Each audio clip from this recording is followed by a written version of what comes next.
Merci, Monsieur le Président. Vous imaginez évidemment que je suis très heureux que nous puissions avoir le débat et pas à l'occasion d'une autre délibération, que nous puissions avoir le débat sur ce sujet que, pour leur part, les élus communistes portent depuis 2013 et qui fait suite à la concertation publique sur les transports que nous avons menée, les rencontres citoyennes de la mobilité dans lesquelles cette étude était prévue. Je voudrais d'abord revenir sur le mot de gratuité, parce qu'il soulève quelquefois beaucoup d'incompréhension ou de fantasmes. Il y a deux types de gratuité. Il y a la gratuité d'accompagnement, qui peut être la tarification sociale, par exemple, et puis il y a une gratuité d'émancipation. Et c'est évidemment dans celle-ci que nous inscrivons notre proposition, parce que la gratuité d'émancipation, elle permet de se libérer de la loi de l'argent. Par exemple, sur le droit, sur les transports, le droit au transport existe, mais il est limité par la capacité financière des uns et des autres à pouvoir se déplacer. Et sans argent, ce droit au transport, il ne reste que théorique, même avec la tarification sociale. L'étude d'ailleurs indique que seuls 20% des personnes éligibles connues qui pourraient prétendre à la tarification sociale ont souscrit un abonnement solidaire. Ce qui veut dire qu'il y a encore une marge très importante de gens qui pourraient souscrire à la tarification solidaire. Et puis il y a tous les autres qui peuvent être à la limite et qui peuvent être en difficulté. Et donc, la gratuité, elle réunit le droit et l'effectivité du droit. Et elle rend son accès universel. Et c'est le rôle des services publics que de permettre l'accès à toutes et tous aux droits fondamentaux. Par exemple, l'éducation nationale est gratuite. Elle est gratuite parce qu'on a considéré à un moment que c'était juste que des enfants aient droit à l'éducation, mais que c'était aussi nécessaire à la société tout entière qu'une génération progresse, parce que c'était les médecins de demain, parce que c'était les ingénieurs de demain, parce que c'était les profs de demain, les entrepreneurs de demain, et qu'il fallait que toute génération puisse progresser pour que la société progresse dans son ensemble. Et donc la gratuité des transports, elle s'inscrit dans cette universalité-là. Et c'est la même gratuité d'accès que celle des trottoirs, des routes ou des pistes cyclables. Et jamais nous n'avons eu un débat sur le fait que faut-il rendre les routes payantes ou les trottoirs payants, comme nous avons le débat, faut-il rendre gratuits les transports?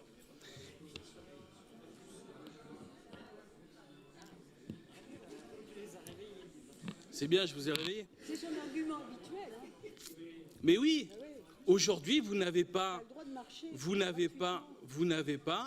de ticket à l'entrée des trottoirs ou des pistes cyclables ou des routes. Vous avez même l'éclairage qui est gratuit. Ça ne suscite pas les débats qu'on a ici. Et donc la gratuité, elle existe déjà. C'est ça le message que je veux donner. La gratuité existe déjà. L'air est gratuit, mais enfin on ne le fabrique pas. Par contre, les trottoirs, on les fabrique. Les routes, on les fabrique. Et on les fabrique pour les voitures. Et on les entretient. Donc, c'est la même gratuité d'accès dont on parle. Ce n'est pas une gratuité différente. Fut une époque, dans l'histoire de notre pays, il y avait des octrois. Et on considérait que le passage devait être payant. On a considéré à un moment donné que pour l'élévation de la société, il fallait enlever ça. Il fallait enlever les octrois parce que ça brimait, ça bridait, ça freinait le développement de la société. Et le commerce, mais pas seulement. Les échanges culturels aussi. Alors la gratuité, c'est d'abord une mesure sociale parce qu'elle permet de rendre du pouvoir d'achat aux ménages. Et c'est dans un contexte quand même où on a vécu un mouvement d'occupation des ronds-points, de manifestations tous les samedis depuis le 17 novembre, notamment sur cette question du pouvoir d'achat. C'est intéressant de se poser cette question-là. L'étude, elle montre que 91% des dépenses restent dans le département. Et donc moi, je me souviens qu'on a vu un débat sur la gratuité des transports. Je crois que c'était à l'occasion de la réflexion sur le projet du SMTC, où certains disaient « mais on ne sait pas si le pouvoir d'achat va rester dans l'économie locale ». En l'occurrence, l'étude montre que 90% des dépenses restent sur le département. À Dunkerque, ils ont estimé à 500 000 € les dépenses par jour pour l'achat de carburant. 500 000 €. Évidemment, ces 500 000 €, quand vous faites la gratuité, ils ne passent pas directement dans le pouvoir d'achat. Mais c'est une partie de cette somme. C'est une mesure économique et de développement du commerce de centre-ville. C'est aussi une mesure, et Dunkerque le prouve de façon assez gigantesque, c'est une mesure d'attractivité extrêmement importante. Dunkerque, c'est la première capitale, enfin c'est la première ville de l'Europe, la première communauté urbaine de l'Europe à avoir mis les transports gratuits. L'attractivité, ils ont fait la une de dizaines et de dizaines de journaux. La ville est connue du monde entier, pas simplement là-dessus, mais aussi beaucoup là-dessus, parce qu'ils ont porté cette expérience et que c'est la première ville. C'est évidemment une mesure efficace pour augmenter la fréquentation et permettre le report modal. Et je vous invite, pour ceux qui l'ont lu, à regarder à la page 102 du rapport. Vous avez toutes les villes qui ont passé à la gratuité et les augmentations de fréquentation. Je vais en citer 3, c'est, me semble-t-il, les plus importantes.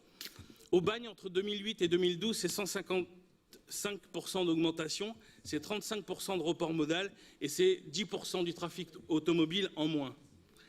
Châteauroux, c'est 208% d'augmentation entre 2001 et 2011, c'était une des premières villes à l'avoir mis en place. Et Dunkerque, qui a mis en place la gratuité des transports total au 1er septembre 2018, après avoir mis les transports gratuits les week-ends pendant 3 ans, c'est 70% d'augmentation en semaine et 140% le week-end. Donc, Dunkerque, en plus, montre que le verdict est sans appel et que la voiture est le mode de transport le plus délaissé par les nouveaux usagers. C'est 25% de report modal au bout d'1 an à Dunkerque. Et la gratuité des transports, c'est l'élément déclencheur pour 80% des nouveaux usagers. Quand je donne ces chiffres, c'est aussi pour se rendre compte de la potentialité que nous avons sur notre territoire. C'est évidemment une mesure écologique. Avec moins de voitures, on améliore la qualité de l'air. D'ailleurs, il y a même une étude qui allait à Tallinn, en Estonie, et à Châteauroux pour mesurer les impacts de la gratuité des transports sur la qualité de l'air, et c'est positif. Juste quelques références sur ce que nous coûte aujourd'hui la pollution, c'est 100 milliards par an. 100 milliards d'euros par an. C'est 62 000 décès, 67 000 décès. Les embouteillages, c'est 17 milliards d'euros par an. Et donc, dans le débat que nous avons, moi, il y a un acteur que je veux remettre, c'est l'État. Parce qu'il a aussi une responsabilité. Parce que quand il parle, enfin, vous avez vu, il vient d'être reconnu et mis en cause sur sa politique contre la pollution de l'air. Quand l'État somme les collectivités de faire des schémas de transition énergétique, quand il somme les territoires de lutter contre la pollution, quand il nous oblige à ça, il ne débloque pas plus de moyens. Et donc il a aussi une responsabilité là-dedans. J'ai un député du Puy-de-Dôme qui a proposé la gratuité des transports il n'y a pas longtemps. C'est aussi un député qui a déposé une proposition de loi pour financer la gratuité des transports des villes qui passeraient à la gratuité des transports. Cette proposition, elle est déposée sur le bureau de l'Assemblée nationale. Il y a juste à la mettre en débat et à la voter. Et donc l'État pourrait agir efficacement là-dessus et pourrait aider les collectivités. La gratuité des transports, c'est aussi une mesure qui permet de la mixité sociale et la baisse des incivilités. Et je veux le dire avec force parce que souvent, on a dit mais ce qui est gratuit n'est pas respecté, si on met la gratuité, on aura des incivilités en plus. C'est faux, c'est archi faux, c'est archi faux. Toutes les villes qui sont passées à la gratuité des transports, toutes les villes ont vu une baisse des incivilités. Et c'est logique, c'est normal, parce qu'une partie des incivilités qui ont lieu dans les transports en commun, ça vient d'abord de la prise du ticket ou du contrôle du titre de transport. Et bien quand vous éliminez ça, vous éliminez une grande partie des incivilités, des tensions qu'il y a dans les bus. Et puis vous avez un contrôle social plus important puisqu'il y a plus de monde dans les bus. Et donc, Comme vous ne faites pas des conneries à 3 heures de l'après-midi, place de Jaude, à aller taguer un mur, bah vous en faites moins quand les bus, il y a du monde et que vous ne pouvez pas trop faire de conneries parce que sinon tout le monde est là pour vous arrêter. Donc il y a un contrôle social plus important, il y a moins de conflits. Voilà quelques avantages de la gratuité des transports, mais qui me semble intéressant d'avoir en tête parce que c'est aussi par rapport à ça que nous devons réfléchir et pas simplement en fonction de l'habituelle question de combien ça coûte. Et donc l'étude confirme ces éléments-là et montre que les habitants de notre territoire sont prêts et en attente de mesures fortes pour lutter contre le réchauffement climatique. L'un des grands enseignements de cette étude, c'est qu'il y a eu un sondage représentatif de la population de la métropole qui dit que 80% des personnes interrogées déclarent être prêts à utiliser davantage les transports en commun en cas de gratuité. 80%. C'est encore plus fort chez les jeunes et c'est normal. Les marches pour le climat ont montré que les jeunes avaient compris que la question climatique était devant eux et que c'est eux qui allaient la subir. D'ailleurs, je fais une parenthèse là-dessus, mais on voit avec la canicule que le dérèglement climatique, ce n'est pas qu'un dérèglement climatique, c'est un dérèglement de la société. Nos services publics ne peuvent plus fonctionner. L'école est obligée de fermer. On a tellement sous-investi dans les services publics, hein, vous savez, ce célèbre fonctionnement, que les hôpitaux manquent de clim, manquent de volets, manquent de choses toutes simples, et on ne réglera pas ça en distribuant des bouteilles d'eau. Donc il y a un moment, il faut prendre conscience de ça, et pour le coup, notre jeunesse le fait. 71% des personnes qui utilisent tous les jours la voiture sont prêts à utiliser davantage les transports en commun si la gratuité est mise en place. Toutes nos politiques de transport visent à faire en sorte qu'il y ait un report modal de la voiture vers les transports en commun. Toutes nos politiques sont là-dessus. Celle qui est le plus efficace, c'est la gratuité des transports. Mais évidemment, avec un réseau efficace. Alors, que nous dit précisément l'étude sur notre territoire? Que pour absorber la hausse de fréquentation inévitable, qui pourrait être de l'ordre de minimum 30%, il faut un réseau de transport efficace et en capacité d'absorber cette augmentation. Et donc, notre réseau, pour l'instant, ne pourrait pas absorber cette hausse de fréquentation. Mais nous avons anticipé le besoin de développer le réseau et nous avons voté la ligne B, la ligne C en site propre à cadencement, avec des bus à haut niveau de service, et la restructuration du réseau de transport en 2025. Et donc, c'est à cet horizon-là que nous pouvons réfléchir à la gratuité totale. Par contre, l'étude dit une chose extrêmement importante, c'est que la gratuité est immédiatement possible les week-ends, que notre réseau est justement en capacité d'absorber cette hausse de fréquentation qui pourrait se situer autour de 50% le samedi et de 70% le dimanche.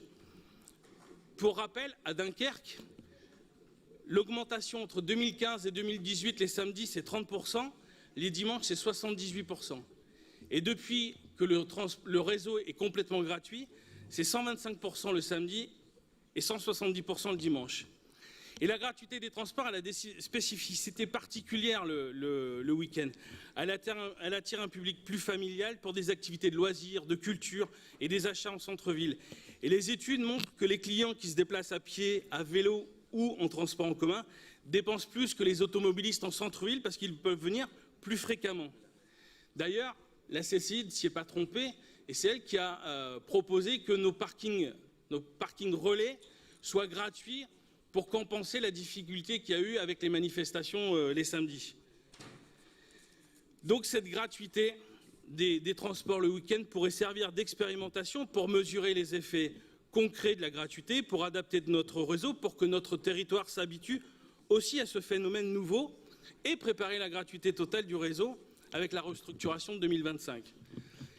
Et donc, nous aurons le débat au moment des élections municipales parce que, évidemment, ce n'est pas une mesure qu'on prend à la fin d'un mandat, c'est une mesure qui doit, si elle était prise, faire l'objet d'un vaste débat, être portée par un mouvement important. Mais en tout cas, pour les élus communistes, les choses sont évidemment claires. Face à l'urgence sociale et environnementale, il faut que nous prenions des mesures à la hauteur des enjeux, et pas dans 10 ans ou dans 20 ans, mais dès maintenant. Et donc, il faut, dès 2020, permettre la gratuité des transports le week-end pour expérimenter et préparer la gratuité totale du nouveau réseau en 2025. Un dernier mot, je sais que je suis long, mais vous comprenez bien que ça faisait quelques mois ou années que j'attendais ce débat.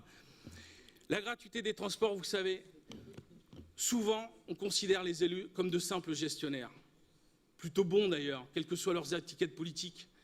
Mais de plus en plus, nous avons cette étiquette de gestionnaire sans forcément de vision d'avenir, de projet d'avenir.